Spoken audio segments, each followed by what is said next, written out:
किस नंबर 5। तभी झाड़ियों से एक खौफनाक शक्ल का गीदड़ मुंह में नौमौलूद बच्चे की गर्दन दबोचे उसकी तरफ आ निकला। वो मंजर रूह फुर्सा था। बच्चे की रोने की आवाज़ें नहीं आ रही थीं। वो मर चुका था। उसे लगा वो भी मरने वाली है। उससे गहरी सांस ली और उसे अपने वजूद में दर्द की भयानक टीसें उठती महसूस हो रही थीं। वो शायद किसी भयानक ख्वाब के ज़ेर असर थी। फैसल उसकी सिसकियां सुनता उठ बैठा। उससे तोबा के चेहरे की तरफ देखा जो लट्टे की मानिंद सफ़ेद था। उसका एक हाथ अपनी गर्दन पर था। शायद वो सांस नहीं ले पा रही थी और दूसरा हाथ उसके पेट पर रेंग रहा था। चेहरे पर तकलीफ के आसार नुमाया थे। तोबा, आंखें खोलो। फैसल ने उसका गाल थपथपाया और उसी लम्हे वो ख्वाब से हकीकत में तो आ गई, मगर उसे अपना जिस्म यूं ही मफलूज महसूस हुआ। जिस्म में उठती दर्द की टीसों से तोबा बेहाल हो रही थी। वो बोल नहीं पा रही थी, मगर उसकी तकलीफ आंसू बनकर बह रही थी। कब क्या हुआ है तोबा? इधर देखो, तुम ठीक हो? फैसल ने उसकी पीठ सहलाई थी। मम्मा। इससे ज़्यादा बोलने की उसमें हिम्मत नहीं रही थी। उसका सिसकता वजूद फैसल की बाहों में झूल गया था। फैसल का दिल मुट्ठी में आया था। उसे यूं ही बेड पर लिटाए वो अंधाधुंध कमरे से बाहर भागा था। मामा, मामा, छोटी मामा जल्दी उठें। उनके कमरे का दरवाज़ा बजाते फैसल ने आर्यन के कमरे पर भी दस्तक दे डाली थी। फैसल, क्या हुआ है? इतनी परेशान क्यों हो? मलाइका जो किचन की तरफ जा रही थी भागती उसके पास आई थी। तब तक सुमेरा बेगम और ओन साहब भी आ चुके थे। वो तोबा को कुछ हो गया। मामा चलें, वो आपको बुला रही है। वो रोया नहीं था, वरना जैसी उसकी वो हालत देख कर आया था वो धाड़ मार मार कर रो देता। या अल्लाह है। सुमेरा बेगम कमरे की तरफ भागी थी। मलाइका उनसे पहले कमरे में जा चुकी थी। आर्यन और हयाम भी वहां आ चुके थे। गुड़िया की हालत बहुत खराब है फैसल, हमें इसी वक्त हॉस्पिटल जाना होगा। मलाइका भागती बाहर आई थी। फैसल के हाथ पैर फूल रहे थे। हयाम सारा को थामती कमरे में गई थी। मलिक हवेली में भगदड़ मच गई थी। हमसा और वकास ओन साहब के साथ बाहर को भागे थे। फैसल तूबा के बेसुध बुजुर्ग को उठाए पोर्च की तरफ आया था। गुड़िया ठीक हो जाएगी इंशाल्लाह, प्लीज आप रोए नहीं मामा। अयान को इशारा करते आया ने रोती सुमेरा बेगम को दिलासा दिया था और उसी रफ्ता तफरीम में वो तूबा को लिए हॉस्पिटल की तरफ गए थे। बाहर मूसलाधार बारिश बरस रही थी। हर तरफ हो का आलम था। अंधेरी रात में छाई वो मुसलसल खामोशी किसी बड़े तूफान का हदशा बयान कर रही थी। हॉस्पिटल के कॉरिडोर में रात के 2 बजे वो तमाम चेहरे अपनी अपनी जगह, चेहरों पर ढेरों फिक्रे और उलझने सजाए गुमसुम से बैठे थे। दिमाग मफलूज हो रहे थे, मगर जबानों पर उस पाक साथ के कसीदे जारी थे, जैसे उससे मदद तलब की जा रही हो। मगर उनमें से कुछ चेहरे वो भी थे जिनको उसकी ज़ात पर यकीन तो था, मगर उनकी किस्मत के रास्ते कब कहाँ किस मोड़ पर रुख मोड़ने वाले थे किससे खबर थी। अंदर ऑपरेशन थिएटर में मौजूद हस्ती में उन सब की जान बसती थी। दरवाजे के साथ टिक के खड़े फैसल शाह की हालत बदतर नजर आ रही थी। डॉक्टर से कंडीशन खतरनाक बताते ऑपरेशन का लाहे अमल बताया था। ओन साहब, दुरानी साहब और सुमेरा बेगम के अलावा वो 7 हस्तियां थीं जिनके रंग लट्ठे की मानंद सफ़ेद पड़ चुके थे। बज़ाहिर वो पुरसुकून थे। उन्हें अपने अल्लाह पर यकीन था, मगर तौबा के ख्वाबों का जो सिलसिला था रहा था उसके मुताबिक उन सब की जान सूली पर लटकी थी। मलाइका, सारा और हयाम बामुश्किल खुद पर सबके कड़े पहरे बिठाए बैठी थीं। अल्लाह सब बेहतर करेगा फैसल, संभालो खुद को। आर्यान ने उससे कंधे पर हाथ रखा था। भाई, कंधे पर मानूस सा लम्स महसूस करता फैसल उससे लिपट गया। मुझे बहुत डर लग रहा है भाई। अगर तोबा को कुछ हो गया तो? अगर उसके ख्वाब। नहीं, नहीं भाई, मैं मर जाऊंगा उसके बगैर। खौफ की शिद्दत थी। फैसल शाह को अपना दिल बंद होता महसूस हो रहा था। ऐसा कुछ नहीं होगा फैसल, कंट्रोल करो खुद पर। मामा और चाचों को शक हो जाएगा, प्लीज संभालो खुद को। आर्यन ठीक कह रहा है फैसल, अल्लाह से अच्छे की उम्मीद रखो। वकास से उसका कंधा थपथपाया था। हमसा को एक कोने में गुमसुम सा बैठे देख आर्यन को तशवीश हुई थी। हमसा। उससे करीब जाते आर्यन ने उससे कंधे पर जैसे हाथ रखा। हमसा झटका खाकर उठा था। नहीं, कोई बुरी खबर मत सुनाइएगा भाई। आर्यन ने नोट किया वो खौफ के गहरे असर में था। हमसा मेरे भाई। आर्यन ने बेसाख्ता उसे खुद में भींच लिया। भाई, भाई मैं अब गुड़िया को नहीं खो सकता भाई। क्या कुछ नहीं था उसके लहजे में? शिद्दत, खौफ, असियत।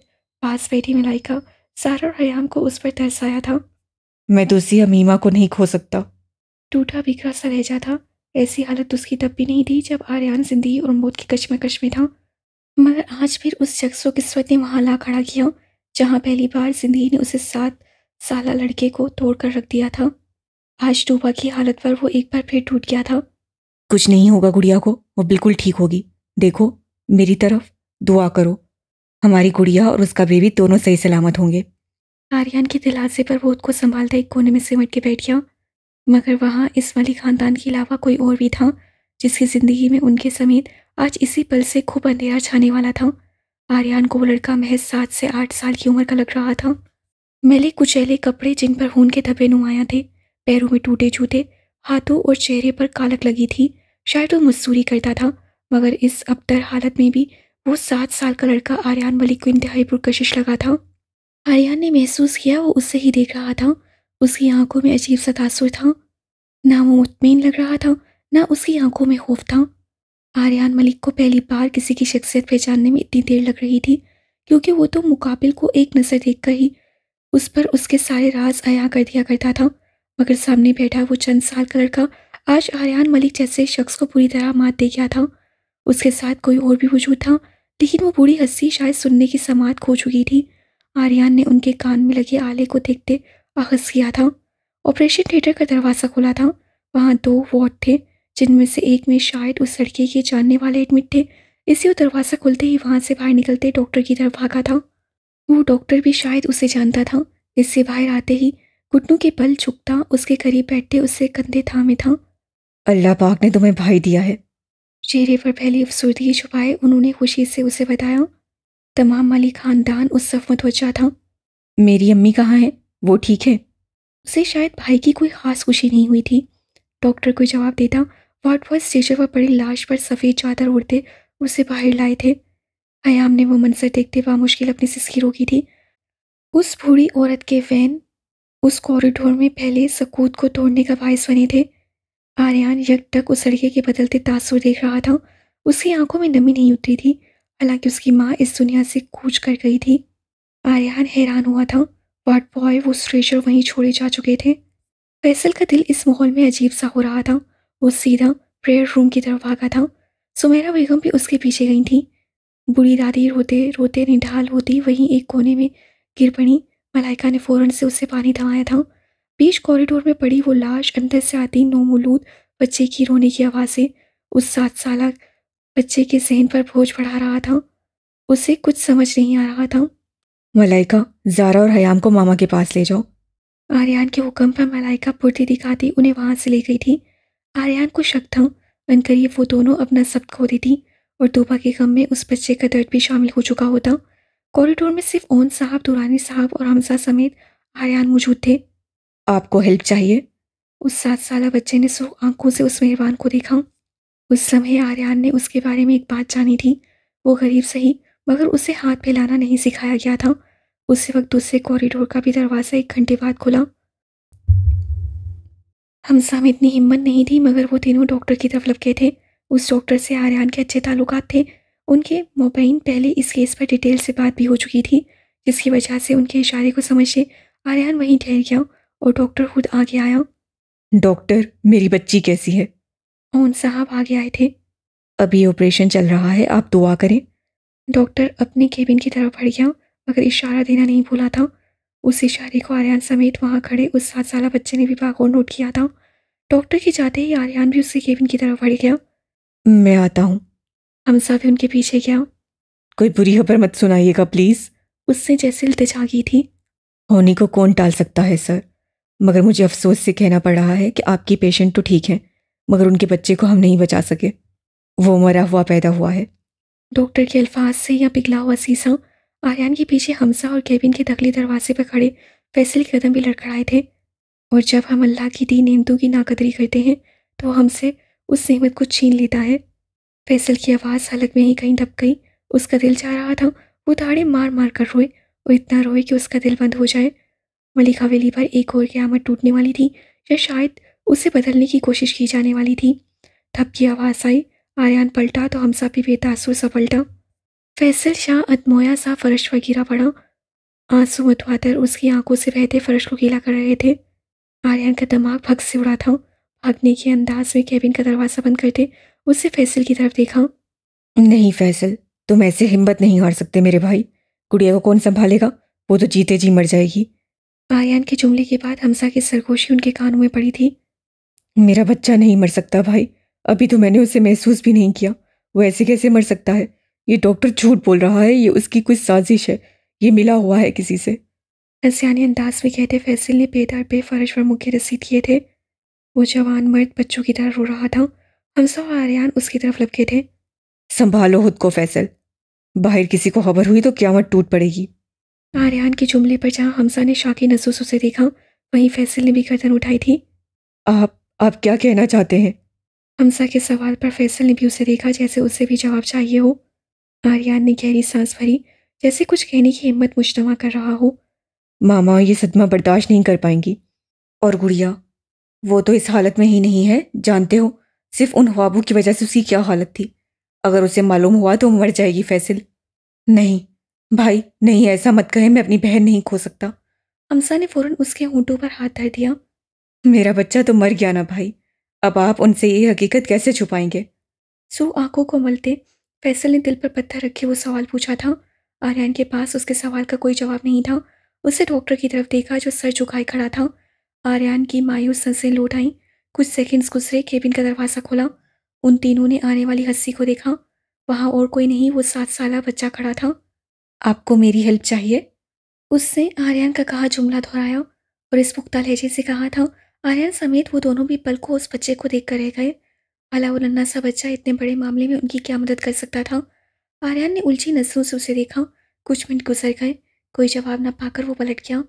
उन तीनों की नसें फिर से गैरमुराई नुक्ते पर जम गईं। कुछ मिनट मजीद गुजर गए।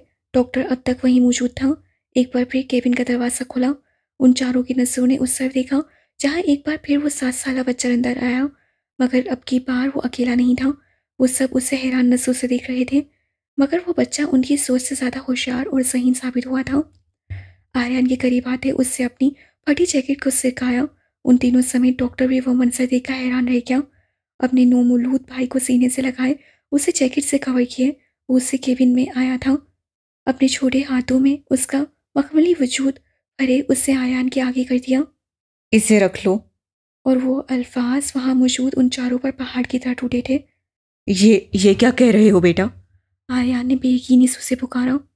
मेरे अब्बू आज सुबह ही गाड़ी के नीचे आकर मर गए थे और अम्मी की लाश बाहर पड़ी है। मेरी दादी नाबीना है, वो देख सकती हैं न सुन सकती हैं। मैं कमाने वाला सिर्फ एक हूँ, मैं उनका पेट पालूंगा या इस नन्ही जान को संभालूंगा। मुझे माफ़ करिएगा, मैंने आपकी सब बातें सुन ली थी, इसलिए इसे मैं आपको देना चाहता हूँ। आप अपनी गुड़िया को इसे दे देना। हैरत की इंतहा थी। उस छोटे से बच्चे ने जाने कितने दुख एक दिन में सह लिए थे। आर्यन को अब समझ में आया था वो रो क्यों नहीं रहा था। जिंदगी इस कदर सफाकियत ने उस 7 साल के बच्चे को पढ़ने लिखने की उम्र में ही इतना बड़ा बना दिया था। उसने आज की बजाय अपने आने वाले कल को देखा था। मगर हम इसे कैसे रख सकते हैं, ये आपका भाई है। इस बार हमसा ने उसे मुखातिब किया। अब से ये आपका हो गया। उसे आर्यन की गोद में डालते उससे इंतहाई सादगी से कहते बात खत्म कर दी। आप इसे रखेंगे ना पास? उससे आर्यन की तरफ देखा। आर्यन ने फैसल की तरफ देखा, जिससे नसें झुका दी। हम इसे ज़रूर रखेंगे। आर्यन के जुमले पर हमसा के चेहरे पर खुशी की लहर नजर आई थी, मगर फैसल यूं ही गुमसुम सा बैठा था। शुक्रिया, अब मैं चलता हूँ। बस एक एहसान कीजिएगा। चाहते वो फैसल की तरफ पलट आया। इसको कभी सच मत बताइएगा, इससे बहुत प्यार करिएगा।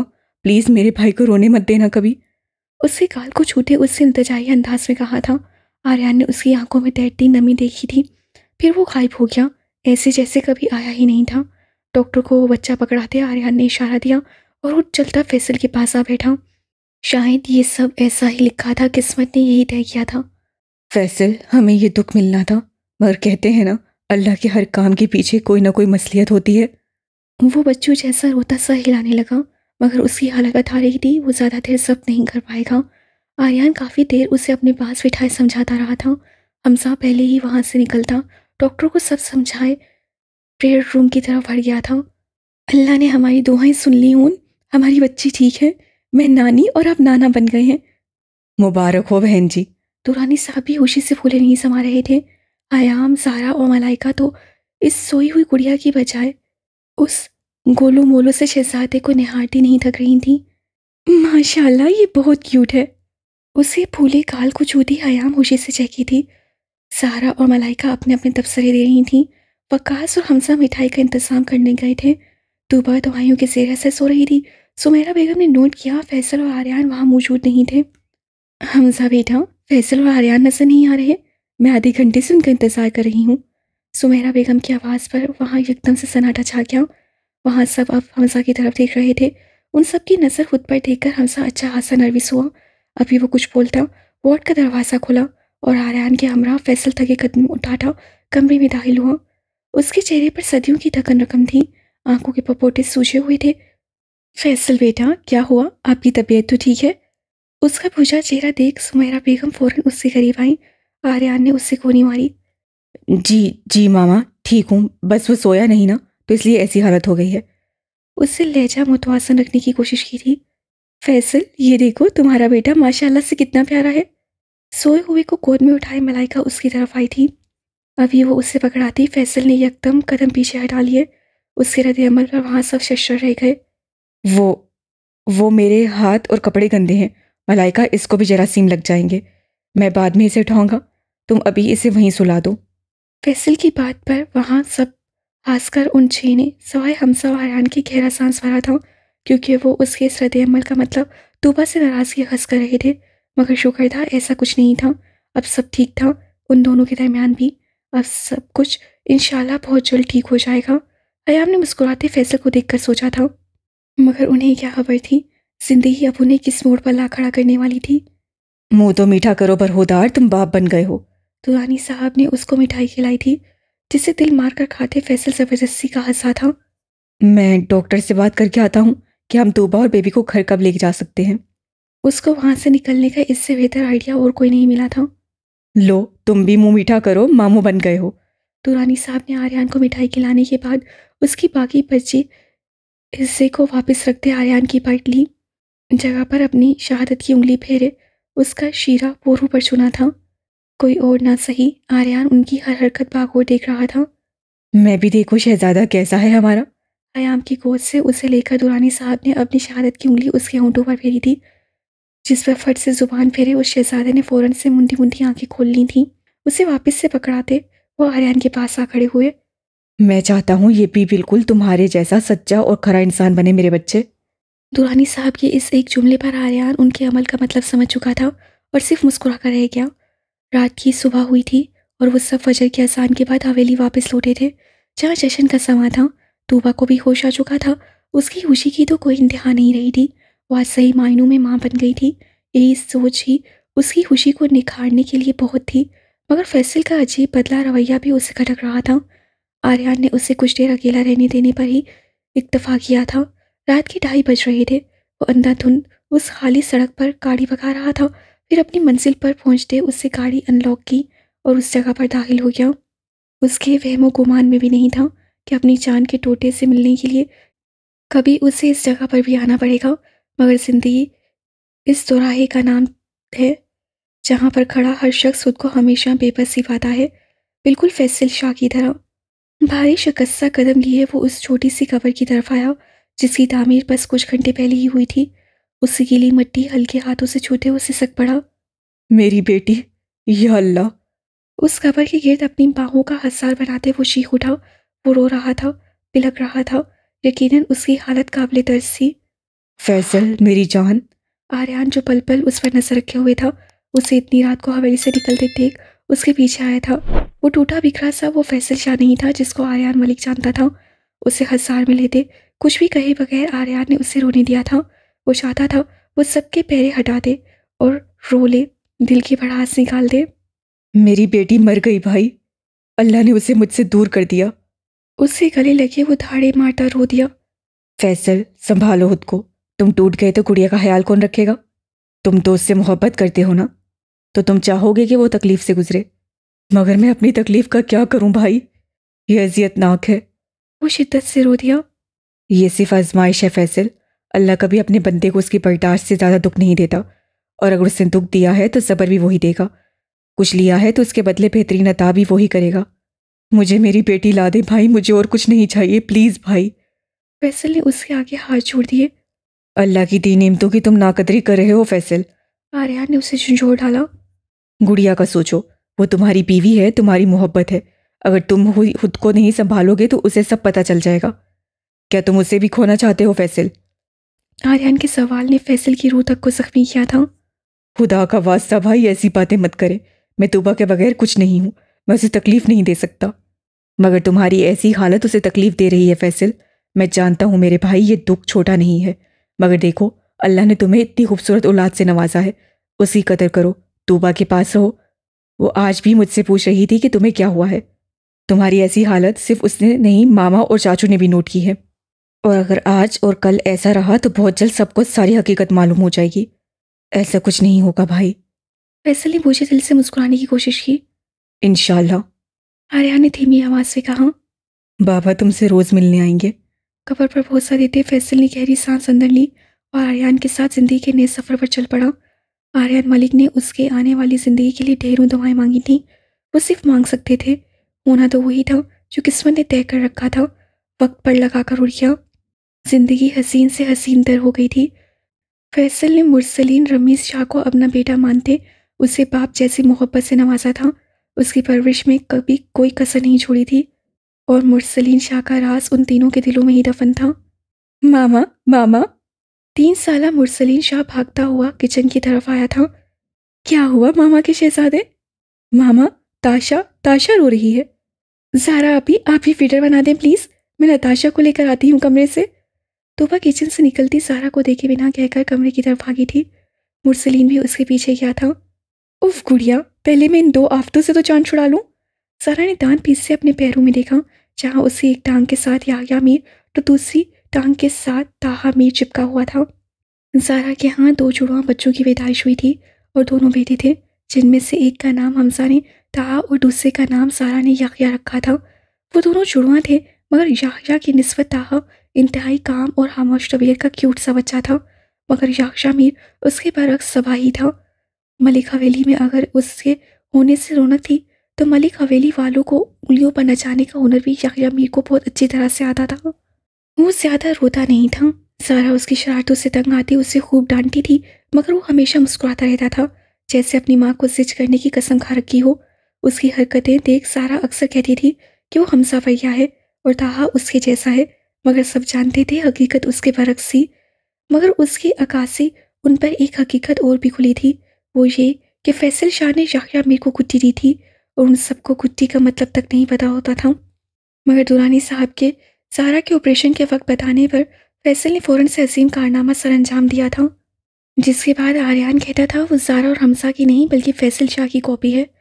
और सच भी यही था। जैसे जैसे वो बड़ा हो रहा था, उसकी तमाम हरकतें फैसल शाह की जैसी ही होती जा रही थीं। उफ, किस पर चले गए हो तुम दोनों? उससे अपना सर पकड़े कहा। ताहा को सोफे पर बिठाए उससे याह्या को गोद में उठाने की कोशिश की, मगर वो रहा। सिद्दी, आखिर क्यों अपनी माँ की सुनता जब उसकी बात नहीं सुनी गई तो? ये सारी ना तुम्हारी मेहरबानियां हैं याह्या मीर, जो तुमने मेरे मासूम ताहा को भी बिगाड़ दिया, इससे भी अपनी जैसा कर दिया। एक तुम थोड़े थे मुझे तंग करने के लिए, जिससे भी अपनी राह पर लगा रहे हो। जबरदस्ती से सोफे पर बिठाए ज़ारा एक ही सांस से बोलती चली गई, मगर वो इतना ढीठ था कि अपनी माँ की डांट सुने बेशर्मों की तरह सिर्फ मुस्कुराने पर इत्तेफाक किया था। हाँ हाँ हंस लो, अभी कॉल करती हूँ तुम्हारे बाप को, वही आकर संभालेगा तुमको। और खबरदार, अगर तुमने अपने बाबा के आने तक इस वक्फे से नीचे उतरे तो। उसे धमकी से नवाजे ज़ारा किचन की तरफ लपकी थी। वो दोनों महज 100 से 2.5 साल के थे, मगर वो रहा याह्या मीर, इंतहाई हुस्सर किस्म का अनोखा बच्चा, जो कोई बात अपनी माँ की मान लेता तो शायद उसकी तौहीन कहलाई जाती। सारा किचन में नताशा का फीडर तैयार कर रही थी, जब उसे कुछ गिरने की आवाज़ आई। वो भागती बाहर आई, पहली नजर ही अपने सबूत पर गई, जिसे सोफे के साथ रखा वास धक्का मार मार कर नीचे गिराए चिकना चौक कर दिया था। याह्या! सारा रूहान सी हुई थी और याह्या मीर अपनी माँ को गुस्से में देखकर करोलिंग करता टेबल के नीचे घुस गया था। वो अपनी तमाम तर शरारतों के बाद छुपने के लिए बेड और टेबल के नीचे घुसा जाता था। क्या हुआ, क्या गिरा? तूबा नताशा को उठाए वहां आई थी। सारा को अपना सर थामे देख उसने टेबल के नीचे देखा, जहां याह्या तालियां बजाता हंसता अपने कारनामे पर खुशी जाहिर कर रहा था। मुरसलीन, जाओ भाई को टेबल के नीचे से बाहर निकालो। उससे अपने ताबेदार बेटे के बाल बिखेरते इंतहाई नरमी से कहा। मुरसलीन सर हिलाता नन्ही कदम उठाए याह्या के पास गया और उसे घसीट कर अपने साथ लगाए अपनी मामा के पास सोफे पर बिठा दिया।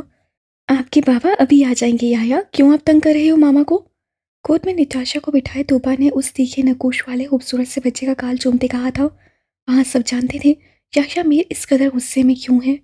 ज़ारा एक नज़र ताहा पर डालकर सोफे पर बैठ गई।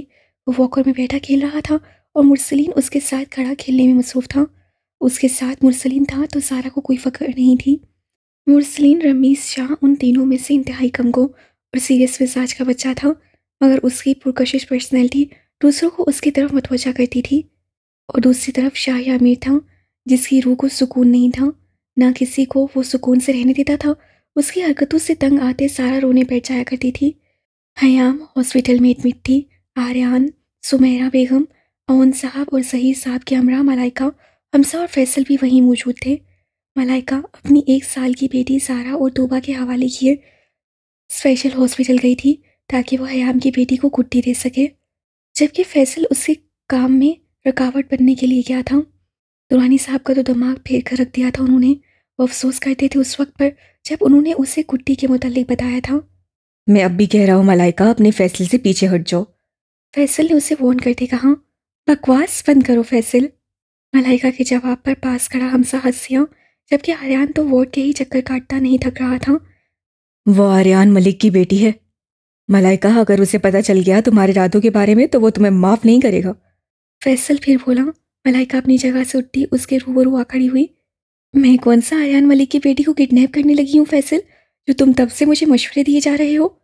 मैं जानता हूँ तुम्हारे साथ बहस करना भैंस के आगे बीन बजाने जैसा है, मगर फिर भी मैं कहूँगा कि एक तो तुम काफ़ी हो। क्यों उस प्यारी सी शहजादी को अपने जैसा बनाना चाहती हो? उससे धाई दी। मैं सिर्फ इतना चाहती हूँ प्यारी सी शहजादी अपनी खाला की तरह बहादुर और काबिल हो। इसके अलावा तुम्हारी और भी बहुत सी खूबियां हैं, मैं बिल्कुल नहीं चाहता वो उस शहजादी में जाएं। फैसल ने टोटोक लहजे में कहा। कैसी खूबियाँ? मलाइका बगैर मौका देके गुस्से से चीखी थी। यही यही तुम्हारी खूबियां। दफा हो जाओ तुम, वरना मैं तुम्हारी खोपड़ी उड़ा दूंगी। उसके सर पर कन रखे मलाइका चीख पड़ी। तुम दोनों यहाँ से निकल जाओ, वरना मैं तुम दोनों का हशर कर दूंगा।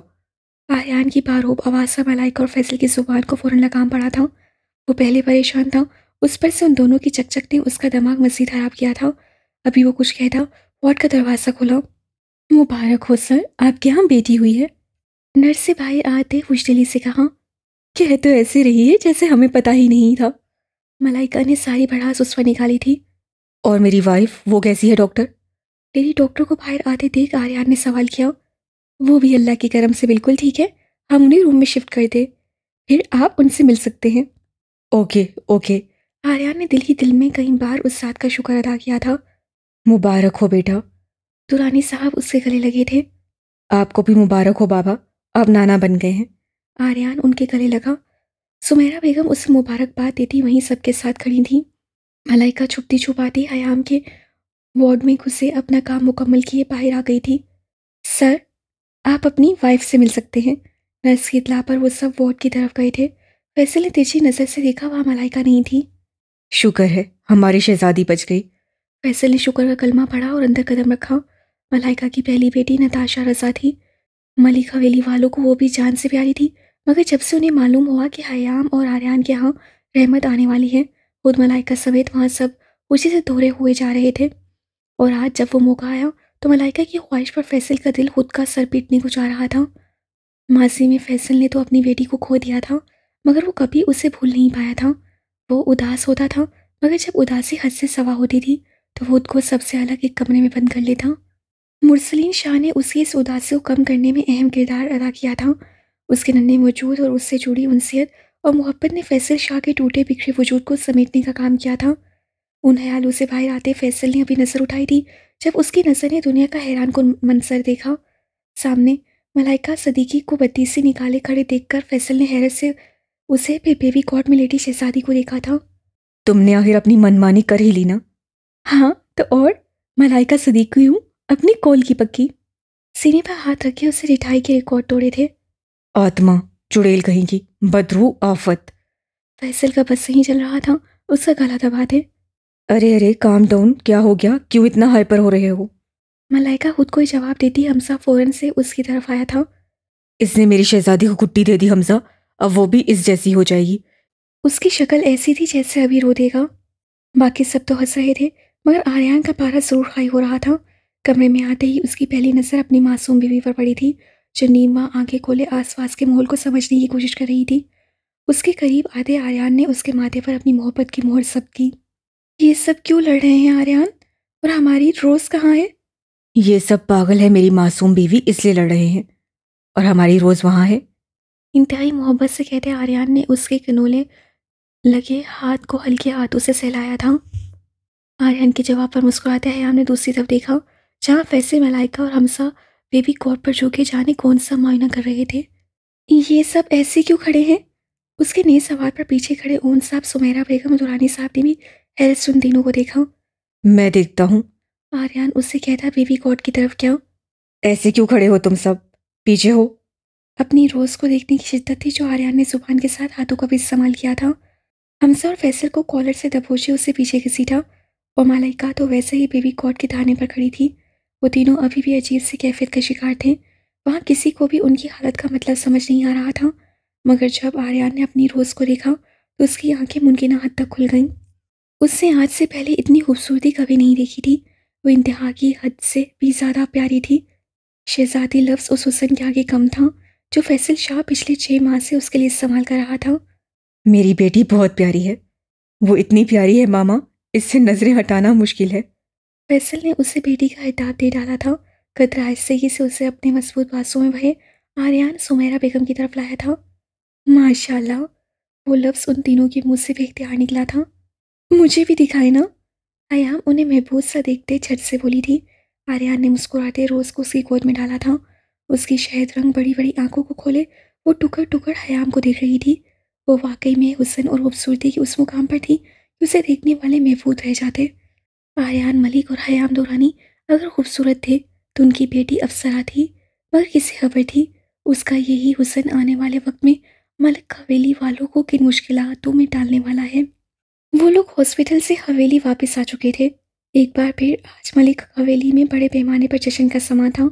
ऐसा जश्न लोग अक्सर बेटों की पैदाइश पर देखते थे, मगर आज मलिक हवेली में वो जश्न बेटी की पैदाइश पर मुनक्किद किया गया था। गोया ये बताया गया हो कि बेटियां बोझ नहीं होती, वो रहमत होती हैं, और ऐसी रहमतें भी अल्लाह सिर्फ अपने प्यारों के घरों में उतारता है। वो जश्न था आर्यन मलिक की बेटी के नाम। हाँ, वो जश्न था अज़ा आर्यन मलिक का। मलिक हवेली में जन्म लेने की खुशी का, वो खुशी जो वहाँ सबके मकीनों पर बरसती उन्हें पोर पोर भिगो गई थी। ऐसी खुशी जो आज तक आर्यन और हयाम ने पहले कभी अपनी ज़िंदगी में महसूस नहीं की थी। शाया, ताहा और मुरसलीन उस छोटी सी रोज़ के रुई जैसे गालों को छूते खुश होते थे। उनकी खुशी देख वहाँ सब मुस्कुरा रहे थे। फैसल शाह के वहाँ होते कोई और कम ही उसे उठा पाता था। वो मुरसलीन, ताहा और खासकर याह्या को उससे दूर ही रखता था। लाउंज में मौजूद मंजर कुछ यूं था। एक साइड सोफे पर ओन साहब, सुमेरा बेगम, आसिया बेगम बैठी थी, जबकि बाईं साइड पर रखे सोफे पर आर्यन और हयाम के साथ फैसल रोज़ को अपनी गोद में उठाए बैठा था। दाईं साइड पर रखे सोफे पर मलाइका के साथ वक्कास और हमसा बैठे थे, जिसकी गोद में ताहा पुरसुकून सा बैठा सबको निहार रहा था। अलबत्ता या मीर का कोई अता पता नहीं था। ज़ारा और तूबा किचन में गई थी। मुरसलीन, यहाँ आओ शहजादे। जी आनी। वो भागता उसके पास आया। मलिक हवेली मुरसलीन और ताहा को शहजादा, जबकि या मीर को तूफान कहती थी। नताशा को अपने पास बिठाओ, मैं अभी आती हूँ। नताशा ज़्यादातर मुरसलीन के पास ही रहती थी। ओके आनी। उसने मुस्कुराते सोफे पर बैठकर नताशा को अपनी गोद में उठा लिया था। मलाइका हाथ चाटती उठी थी, जिसका मतलब था अब वहाँ का सुकून खत्म होने वाला था। चलो फैसल, रोज़ को मुझे दो अब। मलाइका ने शराफत से हाथ आगे किए। फैसल ने हयाम की तरफ देखा जो मुस्कुराती कंधे उचका गई। आर्यन का मोबाइल बजा था। अननोन नंबर देखते वो फ़ोन उठाए लाउंज से निकलता लॉन की तरफ आ गया था। उससे कॉल यस की सरसराती आवाज़ उसके कानों से टकराई थी। बेटी की बहुत बहुत मुबारक हो आर्यन मलिक। आर्यन ने मोबाइल कान से हटाकर एक बार फिर नंबर देखा। कौन बात कर रहा है? उसका लहजा बनावटी था। तुम्हारा हैर हवा बात कर रहा हूँ आर्यन मलिक। वही सरसराता लहजा। हैरत है, आर्यन मलिक के दुश्मन उसके हैर हवा कब से बन गए? मुकाबिल ने भी तंस गाना मुकरू कहके की गूंज स्पीकर में गूंजी थी। तुम्हारा दुश्मन बनकर तुम्हें मारने में इतना मज़ा नहीं आएगा आर्यन मलिक, जितना तुम्हारा हैर हवा बनकर तुम्हें जीते जी मरता देखकर मैं सुकून मिलेगा। तुम्हारा चाचा भी इसी चाह में मर गया था बादशाह। पैंट की पॉकेट में हाथ डाले आर्यन ने इंतहाई इत्मीनान से सामने वाली हस्सी को भी सुकून किया था। तो तुम मेरा नाम कैसे जानते हो? पल में उसकी आवाज़ें उड़ी थी। तो तुम्हें क्या लगा आर्यन मलिक सीक्रेट एजेंट ऐसे ही बन गया? उसके गहरे तंज पर मुकाबिल लम्हा भर गड़बड़ा गया। अफसोस से बताना पड़ रहा है, तुम्हारी बहन, बाप और चाचा, ताया जो भी था, उनको मैं जहन्नम वसल कर चुका हूँ। अब बाकी बचा है तुम।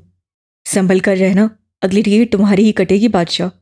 ऐसे कैसे आर्यन मलिक साहब, इतनी भी क्या जल्दी है टिकट काटने की? अभी तो बड़ी मंसूबाबंदियां बना के बैठा हूं मैं, और जानते हो किसके खिलाफ? आर्यन खामोश रहा।